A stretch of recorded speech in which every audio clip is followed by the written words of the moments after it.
अंकित और अनु भाई बहन थे।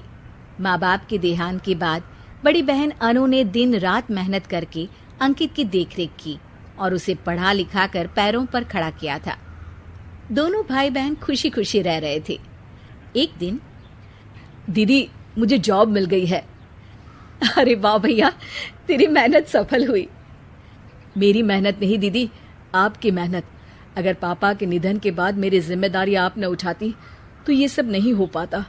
मेरी सफलता सिर्फ आपके बलिदान की वजह से है दीदी।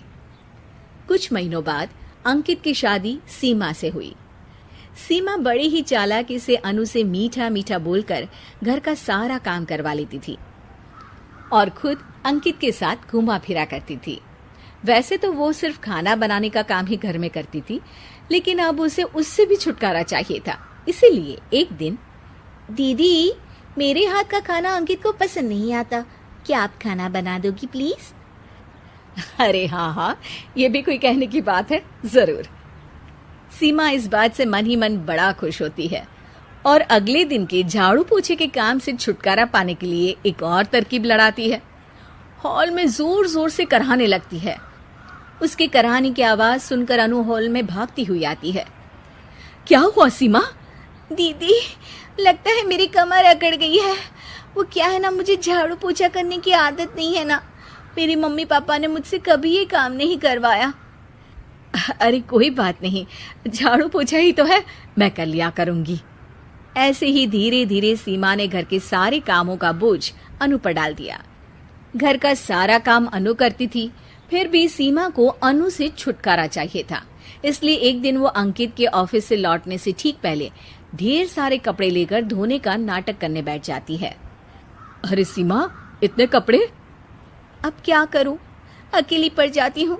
करना तो मुझे ही है ना। अरे दीदी से मदद ले लेती। अच्छा, ताकि सारा जमाना कहे कि भाभी बड़ी ननद से काम करवा रही है।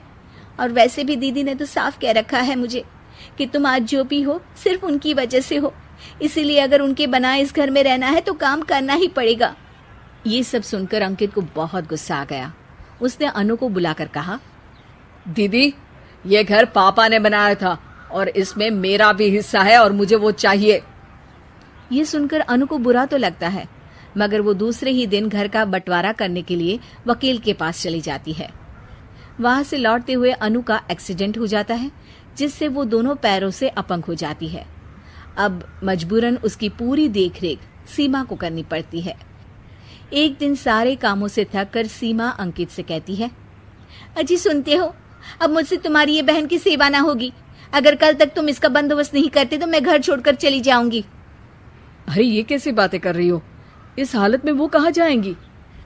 मैं कुछ नहीं जानती, बस कल ये इस घर में मुझे दिखनी नहीं चाहिए। अंकित अपनी बीवी की जिद के आगे हार मान लेता है और अनु को शेल्टर होम में छोड़ आता है। 3 महीने बाद, अजी सुनते हो, ये आपके लिए एक पार्सल आया है, ये लीजिए। अरे इसमें तो घड़ी है और एक चिट्ठी भी है। दिखाइए तो। अरे वाह, बड़ी ही सुंदर घड़ी है, लेकिन ये आपको भेजी किसने? पता नहीं, शायद चिट्ठी में कुछ लिखा हो। आशा करती हूँ ये घड़ी तुम्हें पसंद आएगी। रक्षाबंधन की बहुत शुभकामनाएं, तुम्हारी दीदी अनु। चिट्ठी पढ़कर अंकित की आंखें भर आती है। मैं दीदी को लेने जा रहा हूँ सीमा। अरे घड़ी भेज तो दी उन्होंने, अब क्यों जाना उनके पास? देखा सीमा, दीदी हमसे दूर जाकर भी हमारे बारे में ही सोचती है, और एक हम है जो उनकी सेवा से बचने के लिए उन्हें शेल्टर होम छोड़ा है।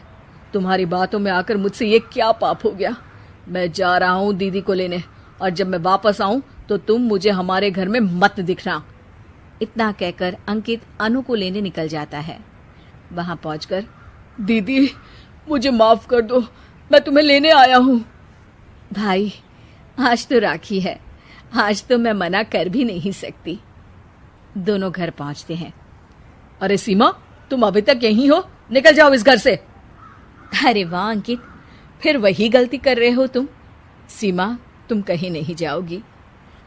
दीदी मुझे माफ कर दो, मुझसे गलती हो गई। सीमा, आज ये समय माफी मांगने का नहीं है, राखी की तैयारी करने का है। चलो तैयार हो जाओ, तुम्हारे भैया के घर भी तो जाना है ना। ये सुन सीमा अनु के गले लग जाती है।